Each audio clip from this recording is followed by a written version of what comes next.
नमस्कार. आज आपण श्रीहरी विष्णूंचे मत्स्य रूप याची कथा ऐकणार आहोत. फार वर्षांपूर्वीची ही गोष्ट आहे. द्रविड देशाचे राजर्षी सत्यव्रत कृतमाला नदीत स्नान करत होते.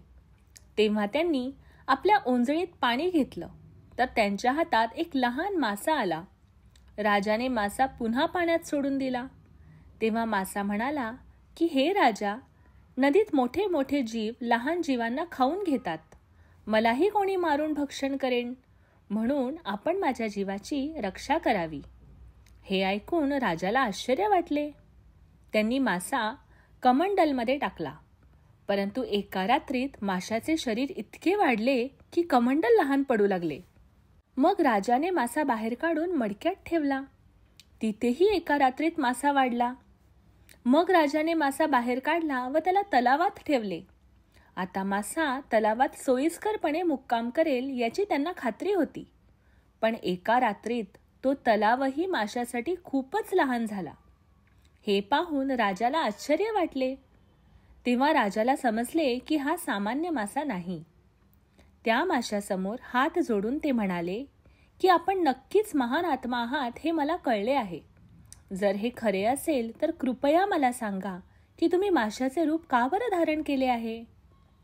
तेव्हा भगवान विष्णू राजर्षी सत्यव्रत यांच्यासमोर प्रकट झाले आणि म्हणाले की हे राजा, हयग्रीव नावाच्या एका असुराने ब्रह्मदेवाकडून 4 वेद चोरून महासागरात खोल लपवून ठेवले आहेत. जगात सर्वत्र अज्ञान आणि अधर्माचा अंधार पसरलेला आहे. हयग्रीवाचा वध करण्यासाठी मी रूप घेईन. आजपासून 7व्या दिवशी महापुराने जमीन समुद्रात बुडवली जाईल.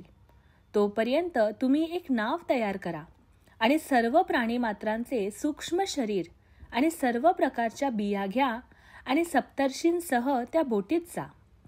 जोरदार वादळामुळे जेव्हा नाव डळमळीत होईल तेव्हा मी तुम्हा सर्वांचे माशाच्या रूपात रक्षण करेन. तुम्ही नाव माझ्या शिंगाने बांधा. मग मी प्रलयाच्या शेवटपर्यंत तुमची बोट ओढत राहीन.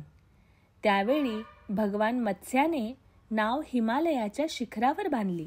त्या शिखराला नौकाबंध असे म्हणतात. प्रलयाचा क्रोध शांत झाल्यावर भगवान विष्णूने हयग्रीवाचा वध केला आणि त्याच्याकडून 4ही वेद हिसकावून पुन्हा ब्रह्मदेवाला दिले. प्रलय संपल्यानंतर परमेश्वराने राजा सत्यव्रत यांना वेदांचे ज्ञान परत दिले.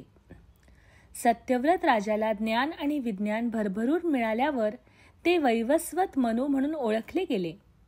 या बोटीतून वाचलेल्यांपासून जीवांपासून जगातील जीवन सुरू झाले. या मत्स्यरूपातल्या विष्णूची भारतात काही मोजकी मंदिरे आहेत.